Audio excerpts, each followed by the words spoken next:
لیکن ایسا ہوتے ہوئے ہمیں کسی بھی طریقے سے نظر نہیں آ رہا. چینی باشندے بارہا پاکستان کی سرزمین پر پاکستان کے ہی قانون کی دھجیاں اڑاتے ہوئے نظر آتے ہیں. پاکستان کے قانون نافذ کرنے والے ادارے پولیس کی بار بار بے حرمتی کرتے ہوئے نظر آتے ہیں, لیکن اس کے باوجود بھی کہیں سے بھی کوئی بھی ایسا قدم نہیں اٹھایا جاتا جس کو عبرتناک بنایا جائے اور یہ بتایا جائے کہ پاکستان کی سرزمین پر پاکستان کے قانون کا نفاذ ہوگا. اس مہینے 4 اپریل 2018 کو ایک ایسی لڑائی سامنے آئی جو کہ سوشل میڈیا کے ہر پوسٹ کی زینت بن گئی اور تمام جگہ پر ٹاپ ٹرینڈ بنتا ہوا نظر آیا, جس کے اندر کچھ چینی باشندے جو کہ انجینئرز تھے کبیروالا کے علاقے میں ایک کیمپ سائٹ موٹر وے پہ کام کرتے ہوئے پولیس سے ان کی ہاتھا پائی ہو گئی. وہ پولیس سے لڑ پڑے اور اس لڑائی میں اس حد تک چلے گئے کہ پولیس کی موبائل پر چڑھ کر دھمکیاں دینا, وہاں موجود سٹیزنز کو زد و کوب کرنا ایک معمول کی سی صورتحال نظر آئی. جیسے چینی باشندوں کے لیے یہ کوئی خاص بات یا کوئی ایسا ڈراسٹک سٹیپ نہیں ہے جس سے پاکستان اور چین کے تعلقات میں کسی بھی طریقے سے خلل آ سکے. ایسا ہوتا رہا, لوگ ویڈیو بناتے رہے اور ایسے میں ایک چینی باشندہ آگے بڑھ کر اس ویڈیو بنانے والے شخص کی طرف اٹیک کرنے لگا, جہاں سے معاملہ اور بڑھ گیا. پولیس خاموش تماشائی بنی رہی, پولیس موبائل میں بیٹھی رہی اور شہریوں نے اپنے ہاتھ میں پھر یہ لیا. اور پھر وہ جو ہم رونا روتے ہیں کہ موب کلچر پاکستان میں کیوں فروغ پا رہا ہے, اس نے ایک بار پھر فروغ لیا. لیکن یہ واقعہ پہلی دفعہ نہیں کہ چینی باشندوں نے پولیس کے اوپر اس طرح سے تشدد کرنے کی کوشش کی ہو. اس سے پہلے بھی شجاع آباد کے قریب ایک کیمپ تھا 2006 کے اندر, اسی طرح چینی انجینئرز نے پولیس کے ساتھ لڑائی کی اور اس کے بعد بھی ایسا کچھ نہیں ہوا کہ چینی باشندے یہ سبق سیکھیں کہ اس کے بعد اگر ہم نے پاکستان کا قانون توڑا تو پھر کوئی نہ کوئی سزا ضرور سامنے آئے گی. لیکن ایک فہرست ہے, ایک لمبی فہرست ہے میرے سامنے جو چینی باشندوں کی قانون شکنی کی ہے, جس کے اندر 28 جون 2016 کے اندر ATM مشین کا ڈاٹا چوری کرتے ہوئے ایک چینی باشندہ پکڑا گیا. اس کے بعد پھر 21 مارچ 2017 آیا اور کراچی سے دو چینی باشندے گرفتار کیے گئے. 13 جولائی 2017 کو فرد جرم عائد ہوتی ہے اور 2 افراد پہ یہ فرد جرم عائد کی جاتی ہے. پھر دسمبر 2017 آتا ہے اور جعلی کلیئرنس دستاویزات کی وجہ سے ایک چینی باشندے کو پکڑ لیا جاتا ہے, گرفتار کر لیا جاتا ہے. اس کے بعد ہم لوگوں کو ایک لمبی فہرست نظر آتی ہے, اسکیمنگ کرتے ہوئے, ATM سے پیسے چراتے ہوئے, ڈاٹا چراتے ہوئے. تقریباً 559 میرے پاس جو فگرز ہیں 559 ایسے اکاؤنٹس ہیں جس سے انہوں نے ڈاٹا چوری کیا. تقریباً 10 ملین روپے کے قریب بنتا ہے یہ اماؤنٹ بنتی ہے پاکستانی شہریوں کی محنت سے کمائی ہوئی. ہم سی پیک چاہتے ہیں, ہم انویسٹمنٹ چاہتے ہیں, ہم ترقی چاہتے ہیں, لیکن ہم کسی بھی طریقے سے ایک نئی ایسٹ انڈیا کمپنی جنم لیتے ہوئے نہیں دیکھنا چاہتے. پاکستان یقیناً شاہد لطیف صاحب یہ چاہتا ہے کہ پاکستان ترقی کرے, اس میں کوئی شک کی بات نہیں. کوئی باشندہ سی پیک کے خلاف نہیں ہے, کوئی شہری پاکستان کا سی پیک کے خلاف نہیں ہے. تمام کے تمام لوگ چاہتے ہیں کہ ترقی کی راہ پہ گامزن ہو, لیکن اس کے لیے ہمیں قیمت یہ ادا کرنی پڑے گی کہ ہمیں سیلف ریسپیکٹ اپنی جو ہے وہ دے دینی پڑے گی چینیوں کو. کیا ہماری پولیس کی, اور اسپیشلی پولیس وردی میں ہوتے ہوئے, اس کی کوئی عزت نہیں ہے جو واقعہ پیش آئے, اس کے اوپر اتنی ہیو اینڈ کرائے جو سوشل میڈیا پہ ہو رہی ہے اور حکومت کی طرف سے کوئی ایسے ایز سچ ڈراسٹک قدم نہیں اٹھایا گیا؟ تو فوری طور پر اس کی جو سزا ہے اسے ملنی چاہیے اور یہ سوچ ہمیں ذہن سے نکال دینی چاہیے کہ ہم نے سی پیک کا کانٹریکٹ کیا کر لیا, ہم کسی کے محکوم ہو گئے. ایسا ہرگز نہیں ہے. سی پیک میں باقاعدہ چین کے اپنے بے شمار فوائد ہیں. ہمارے ملک کے اندر یہ تاثر قائم کیا جا رہا ہے کہ جی سی پیک ایک بہت بڑا احسان ہے. ایسا نہیں ہے. سی پیک جو ہے اس میں دونوں ممالک کے میوچول بینیفٹس ہیں. چائنا کی اتنی ہی بڑی ضرورت ہے جتنی پاکستان کی ہے. اس کے باقاعدہ قواعد و ضوابط ہیں جس کے تحت ہم نے سی پیک کو آگے لے کر چلنا ہے. مگر سی پیک کے بارے میں ہمیں کتنی ساری ایسی چیزیں ہیں جن پر آج بھی سوالیہ نشان ہیں. ہمیں یہ نہیں معلوم کہ سی پیک کے بارے میں جو قرضہ آپ نے کمرشل لون لیا وہ کس ریٹ پر لیا, وہ آپ نے کس طرح لیا, کتنا لیا, کیسے ادا ہوگا, اور اس پر بہت سارے سوالات اٹھ رہے ہیں. میں بالکل اس پوائنٹ کی طرف آؤں گی شاہد لطیف صاحب, یہ تو ہماری اپنی ذمہ داری ہے نا, یہ چینیوں کی ذمہ داری تو نہیں ہے. اگر انہوں نے قانون توڑا تو اگر ہمارا کوئی شہری دبئی جاتا ہے, کہیں اور جاتا ہے, کسی بھی ملک جاتا ہے, تو وہ اسی طریقے سے اسی طرح قانون کا نفاذ دیکھتا ہے. شاہد خاقان عباسی صاحب نے خود اپنی پریس کانفرنس میں کہا کہ میں جب امریکہ گیا تو میں نے ان کے قوانین کے مطابق سیکیورٹی چیک کروایا اور اسی طریقے سے ہونا چاہیے. تو یہاں دیکھ لیجئے ریمنڈ ڈیوس کا واقعہ دیکھ لیجئے, قانون توڑا, 2 نوجوانوں کو مارا, چلا گیا, اور ڈپلومیٹک کمیونٹی کی وجہ سے آج ایک امریکی ڈپلومیٹ کے گاڑی کے ٹکراؤ سے ایک نوجوان جو ہے وہ ہلاک ہو گیا. اس کے بارے میں بھی یہی ہوا, اس کی بھی ایف آئی آر ابھی تک نہیں کٹی, اس لیے کیونکہ اس کو بھی ڈپلومیٹک کمیونٹی حاصل ہے. اب یہ جو چینی لوگ ہیں یہ تو بہت سارے ہیں نا, یہ تو ہمارے پروجیکٹس پہ کام کر رہے ہیں, یہ تو یہاں انویسٹ کر رہے ہیں, ان کو بھی ہم اسی طریقے سے جانے دیں گے تو پاکستان میں بچے گا کون جس کے اوپر قانون کا نفاذ ہونا ہے؟ یہ کیوں ہو رہا ہے؟ آپ نے اپنے ابتدائیہ میں بہت اچھا بیانیہ دیا اور کہا کہ بہت ساری آپ کے پاس مثالیں پڑی ہوئی ہیں, نہ صرف کہ چینیوں کی بلکہ اور بھی بہت سی نیشنلٹیز کی جو کہ پاکستان کے قانون کی عزت نہیں کرتے. میرا سوال یہ ہے کہ کیا پاکستان کے حکمران پاکستان کے قانون کی عزت کرتے ہیں کہ باہر والے لوگ عزت کریں؟ صحیح. ہم آج اس وقت اس موقع کے اوپر جس طریقے سے ہماری رولنگ ایلیٹ پاکستان کے قوانین کی برسر عام دھجیاں اڑا رہی ہیں, پاکستان کے ان انسٹیٹیوشنز کو اپنی تنقید کا نشانہ بنا رہی ہیں جو کہ قانون کے رکھوالے ہیں, اس کے بعد کیا ہم امید کر سکتے ہیں کہ جو باہر کے لوگ یہاں آتے ہیں وہ اس قانون کی رسپیکٹ کریں گے, عزت کریں گے؟ صحیح. اور وہ کیوں کریں جب ہم خود نہیں کرتے؟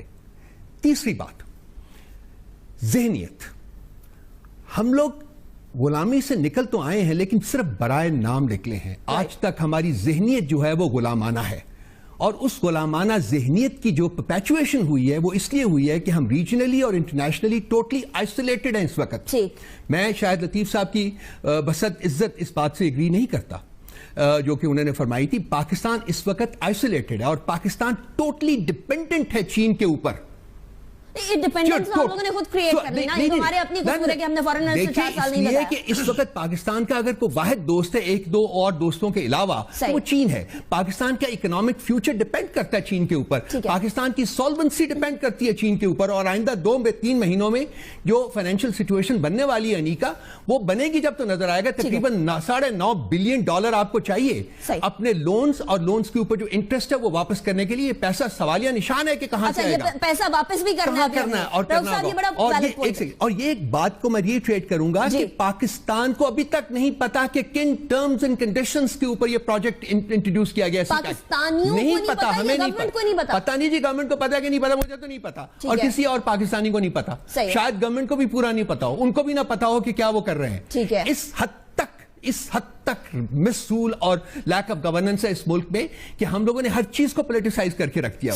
لیکن اگر کسی کو نہیں پتا, ان تینوں ایسپیکٹس کو لے کے آگے بڑھ. اگر آپ کی بات بالکل درست ہے کہ حکومت کو بھی نہیں شاید کلیئرلی پتا کہ کرنا کیا ہے, تو پھر تو یہ لمحہ فکری ہے پاکستان کے لیے. میں وسیم بادامی صاحب کی طرف جانا چاہوں گی. وسیم بادامی صاحب, پھر تو وہی حال ہوگا جیسے سری لنکا کا پورٹ چائنا کے حوالے کر دیا 100 سال کے لیے کہ ٹھیک ہے جی آپ چلائیے, کیونکہ ہم قرضہ نہیں واپس دے سکتے تھے. تو ہم اگر قرضہ واپس نہ دے سکے تو ہم کس چیز کو ان کے سامنے رکھیں گے؟ ابھی ہم لوگوں کو قرضے کی, جس طرح شاید لطیف صاحب نے بھی فرمایا, رؤف حسن صاحب بھی فرما رہے ہیں کہ ہم لوگوں کو ٹرمز ٹی او آرز کا پتہ نہیں ہے, کلیئرلی نہیں پتا, حکومت نے پارلیمنٹ کے سامنے یہ بات نہیں رکھی ہے. تو پھر کس طریقے سے ہم کہہ سکتے ہیں کہ ہم سکسیس کی طرف جا رہے ہیں؟ یہ تو لون ہے, یہ کوئی امداد تھوڑی ہے.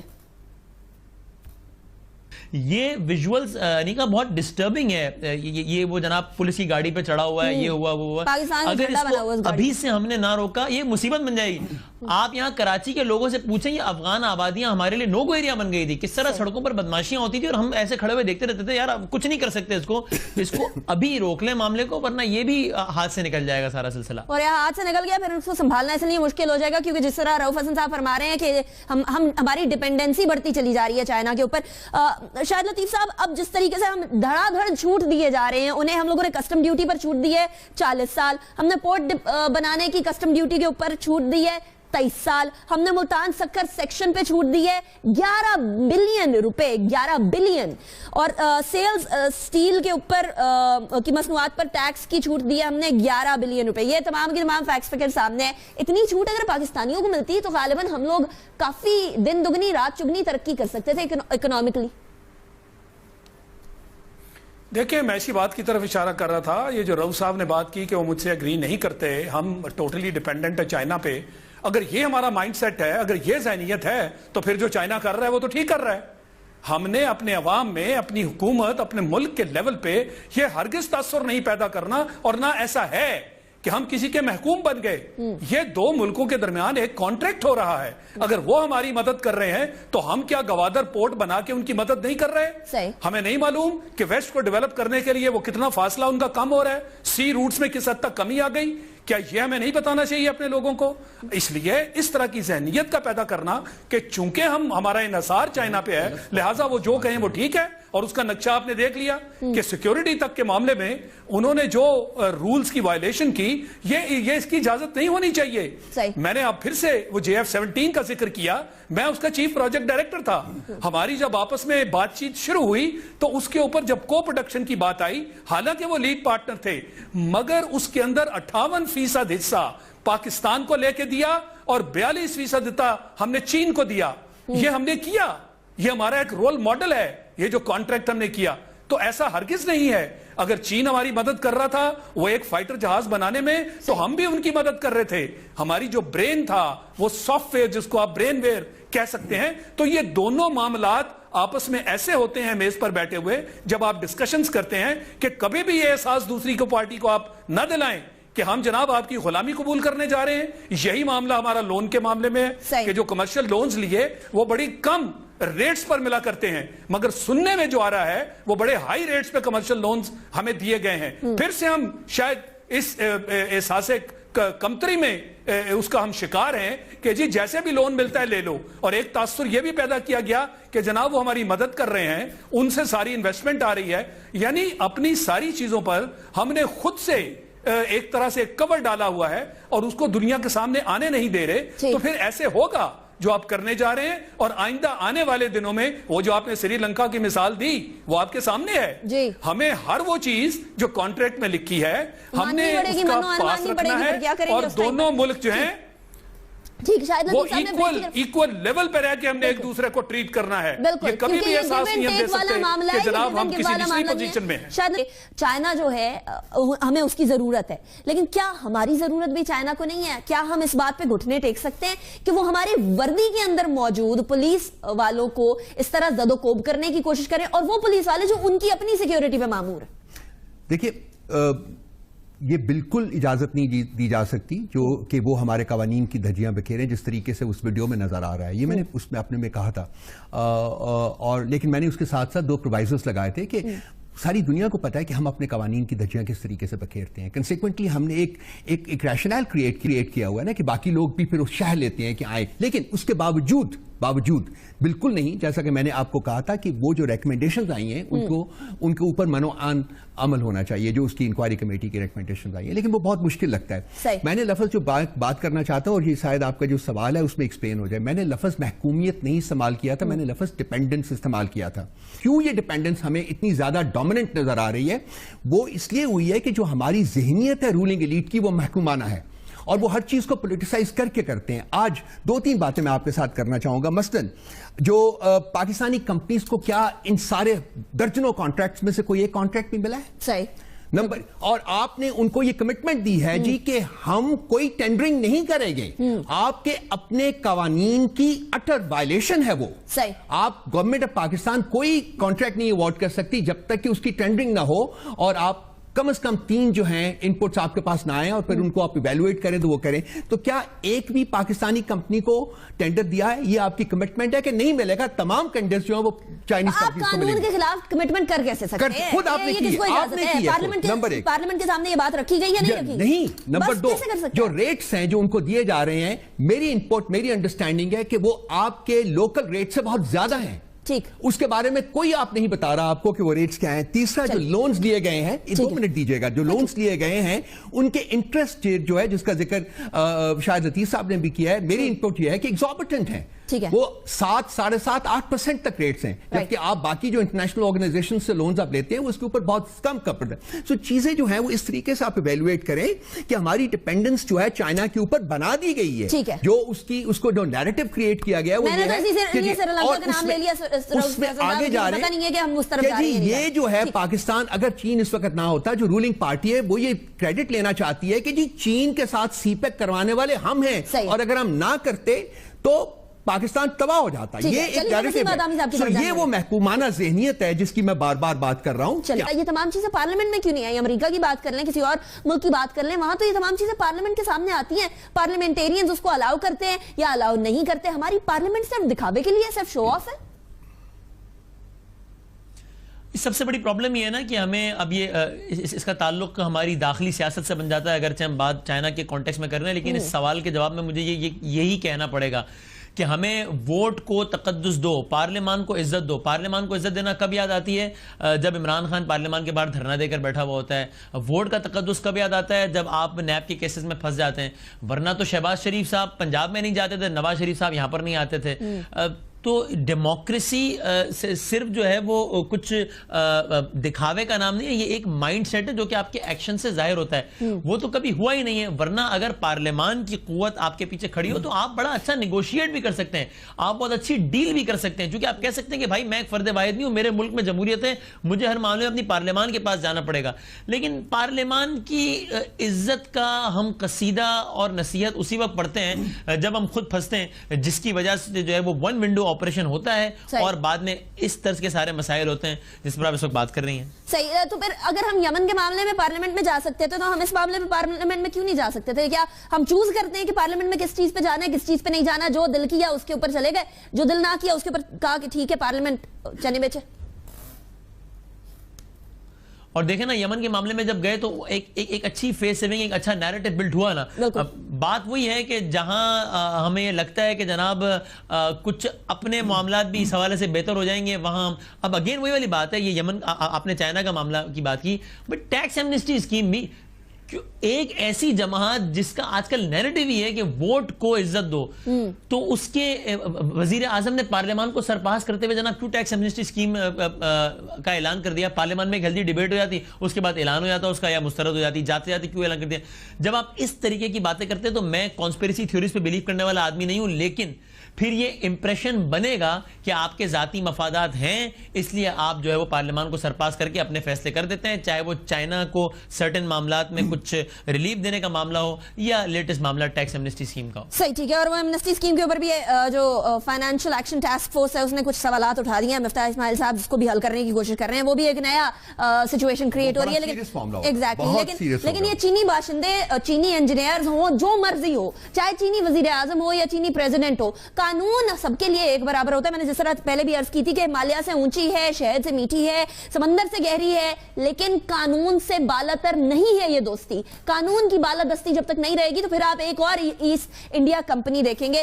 ناظرین، جاتے جاتے 4 منٹ ہے کل میرے پاس، میں جاتے جاتے ان شہداء کو خراج تحسین بھی پیش کرنا چاہوں گی جو کہ گیاری سیکٹر کے اندر 7 اپریل 2012 کو 12,400 سمندر کی سطح سے بلند ایک ایسے مورچے پر جس کو کہا جاتا ہے کہ دنیا کا ہائیسٹ وار ایریا یا بیٹل فیلڈ جس کو کنسیڈر کیا جاتا ہے وہ ہے سیاچن کے اس گلیشیئر کے اوپر۔ آج سے تقریباً آج 2018 ہو گئی، 6 سال پہلے 2012 7 اپریل کو 140 افراد جو ہے ایولانچ کے برف کے تودے کے نیچے دھس گئے تھے، اور اس کے بعد پھر 29 مئی 2012 کو یہ ڈکلیئر کیا گیا کہ 129 سولجرز اور 11 سیولینز جو ہیں انہوں نے جام شہادت نوش کیا اپنے وطن کے دفاع کے لیے۔ وہ اس سردی میں بیٹھے ہوئے تھے۔ میں تمام مہمانوں سے ایک ایک کامنٹ ضرور لینا چاہوں گی۔ شاہد لطیف صاحب آپ کی طرف آؤں گی سب سے پہلے۔ دیکھیں، اس میں تو کوئی دو رائے نہیں کہ وہ دنیا کی بلند ترین زون ہے جس کو آپ بیٹل زون کہہ سکتے ہیں، اور وہاں کے جو مسائل ہیں وہ وہی لوگ جانتے ہیں جو وہاں کھڑے ہو کر ملک کی سرحدوں کی حفاظت کر رہے ہیں۔ تو سیاچن کے مسئلے جو ہیں اور پھر ایسی جگہ پہ وہ جو ایولانچ آیا اس کے اندر اتنے سارے لوگ جو ہیں وہ شہید ہو گئے۔ میں سمجھتا ہوں کہ بالکل انہیں خراج عقیدت ہمیں پیش کرنا چاہیے، اور سیاچن میں جتنے بھی ہمارے سولجرز اس وقت وہاں پاکستان کی حفاظت کر رہے ہیں ان سب کو خراج عقیدت ہمیں پیش کرنا چاہیے، سلام پیش کرنا چاہیے کہ وہ اتنی بڑی اور اتنے اونچے مقام پر جہاں صرف رہنا ہی ایک بہت بڑی ایکسرسائز ہے، اور وہ باقاعدہ بیٹلز میں انوالوڈ ہیں، وہ باقاعدہ جنگ کی صورتحال سے دوچار ہیں، اور وہاں سے ایسے زخم خوردہ لوگ جو ہیں، کسی کا ہاتھ کاٹنا پڑتا ہے، کسی کی ٹانگ کاٹنی پڑتی ہے، فراس بائٹ ہوتی ہے، عام حالات میں وہاں اتنے بڑے بڑے مشکل ادوار میں سے جو گزرتے ہیں، اور یہاں جب واپس آتے ہیں تو پھر ان کا علاج بھی ہوتا ہے۔ زندگی بھر کے لیے ان کے کچھ حصے ہیں جو ان کو جسم سے کاٹ دیا جاتا ہے۔ تو میں سمجھتا ہوں کہ وہ قابل فخر ہے ہمارے لیے اور وہ جوان ہم سب کے لیے جنہوں نے ملک کی اتنی بڑی ذمہ داری ایسی چوٹی پر, ایسی جگہ پر جہاں جیسے میں نے کہا کہ صرف رہنا ہی ایک ایکسرسائز ہے, وہ وہاں کھڑے ملک کا دفاع بھی کر رہے ہیں. صحیح.